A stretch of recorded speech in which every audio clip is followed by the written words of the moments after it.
Was Choso's abs actually abs? Hey, Vsauce.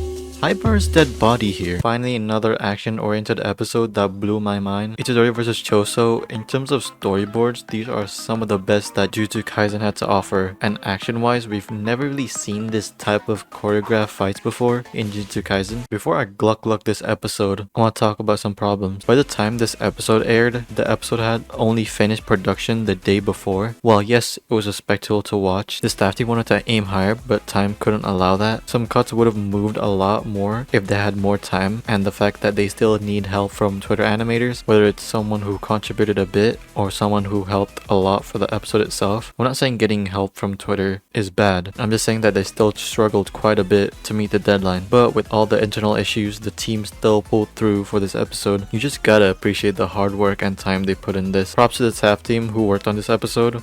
Fuck You MAPPA. The episode was directed and storyboarded by two people, Kazuto Arai, who did the A part, and Takamichi Nokohara, who did the B part. Both are key members of the Hakugo team and great animators themselves. Just the visual storytelling, direction, shot composition, and even using the environment as transition and explanations. The compositing was also unique, the colorful shading work. Jujutsu Kaisen is gifted with some of the most clever episode directors and storyboarders for a mainstream shonen anime. Like, the only thing that rivals the direction from my memory is probably some Naruto episodes. Well, let's go to the episode analysis. She's pretty.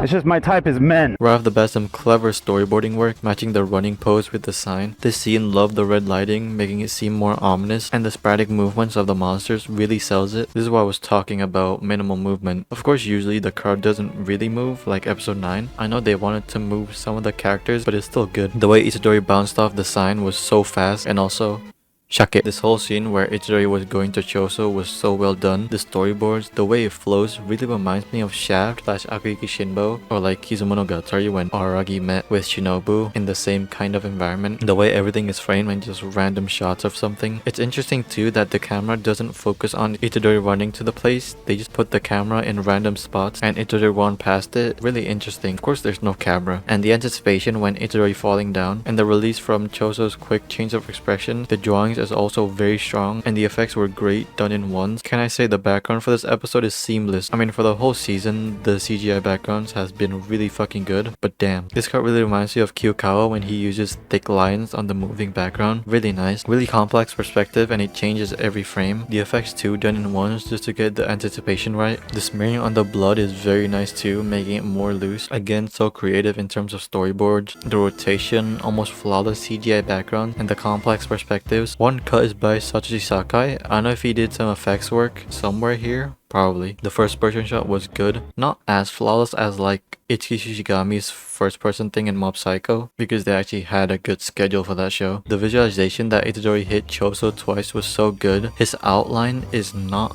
his outline, but then they merged together because Itadori punched him once, but he actually hit him twice, and Choso's blood flailing around when he got knocked back was a nice detail. The unique color for the shading mixed really well. Again, using the environment for visual storytelling is such a clever thing to do. The angles and the rotation was done flawlessly. The effects animation is so fluid. It's actually unfortunate that the first couple of minutes of this episode are all artist unknown because some of the cuts are insane. Of course, Kazuto Arai's storyboards helped tremendously. This part was storyboarded really nice. The sequence is great with the Kanada style animation, the light flare, background animation, and the effects are spectacular. The characters constantly move too. This is artist unknown, but this could definitely be Kai Ikarashi just by the effects and of course the Kanada style, but I guess he wanted to stay uncredited, so yeah. Well, I said his name, but why would he watch my videos? Veteran animator Tetsuya Takeuchi making his first appearance in Jujutsu Kaisen thanks to Kazuto Arai's connections, I'm guessing from Heavenly Delusion, and Akuto Migege seems like he's a big fan of his works. He'll probably be pleased to see him working on this episode. The way the blood was pulling off Itadori's face was clean and some excellent tight choreographed fights. Just the subtle change of expression is conveyed very nicely. Some fluid movements, kind of a third person perspective. The integration of the 3D background mix and move really well with the foreground. Some cuts done in once, again just to build up Itadori's punch. This hand looked really odd, but it's just a nitpick. Using the environment as a way to explain some stuff, it's just a clever visual storytelling. And yes, the compositing is still consistent. This looks interesting. The way it's framed, accompanied with some great debris, and again, the CG usage for the background is stellar. I mean, from Jujutsu Kaisen Season 1 CGI to this, it's just eye candy to see. And now we get to Takamichi Nakahara's part. Right off the bat, another great first person shot. The skirt's energy doesn't look like the normal style. The black lines are more thick, and the effects just spazzing out every time looks very nice. The amount of effects on screen right now is spectacular. Just constant water splashing like in Kizumonogatari for that fight scene, and the compositing really helps it too. Some really strong drawings and the fluid subtle character acting. A fisheye shot, classic.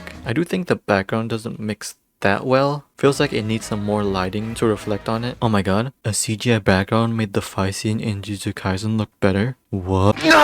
The camera work, some cuts changed so seamlessly. The hand-to-hand combat is great. One of the main animators, Kosuke Kato, who did this scene, probably the best hand-to-hand sequence this episode. Fluid action, but his Kanada-esque timing is still there, with some heavy no-line work smears and his signature inky lines. I love how simple the camera work is for the first two cuts. Just let the animation speak for itself. The full red hand with the blue shading on it looks so cool. Oh my god guys, it's the raid. I've actually forgotten most of the raid. It's a good action movie, but I just forgot everything. Takamichi Nakahara contributed quite a long sequence. The subtle hand animation to start off was great. I still don't know why this shot was mostly Itadori's leg. Are they trying to do a Naoki Yamada leg shot? I don't know. Some really impactful hand-to-hand action. Van Oba's time to shine. Some interesting places to put some of the shading, but looks great, and the drawings are so strong, both Choso and Itadori's one. Probably the best sequence in terms of FX animation by some newcomers. The impact on Choso's punch was so good and some really fluid movements. The camera work are also sublime, especially this cut. I mean, what the fuck, man. And the CG background interacted really well. The same cut from the trailer, shading, effects, hair, fabric, every single thing was done so well. And the same climactic music from episode 24. It's not the same song. The last part used the same thing. Would have loved if they used more impact frames like before, but still really good. And the water ripple to convey Itadori's punch. The character acting here is so good with some nice kagenashi. Finally, Sukuna appears in the season. Love that the color is just red and black, really sets the tone. The transition to the eye was clean, and the direction really captures Choso slowly going insane. The way the aspect ratio flickered when he walked, really interesting concept. Really great character acting and camera work. The 4:3 aspect ratio and the same filter from episode 1 really captures Choso just absolutely daydreaming. I still don't know what Sukuna did to Choso. Did he change some of his memories, or did he manipulate his blood so he's gone insane or something? I don't know. The transition is Choso smashing the glass and the episode slowly sliding into black. Really unique ideas. And that's probably it. There was an after credit scene, but there's really nothing to talk about. An amazing action spectacle episode. I would have loved if they had more time to work on this episode because some of the cuts still looked unfinished and stiff. If they had time to do this episode, it would have at least been top 3 action episode in Jujutsu Kaisen. So yeah, if you guys like this video, leave a like. If you hate it,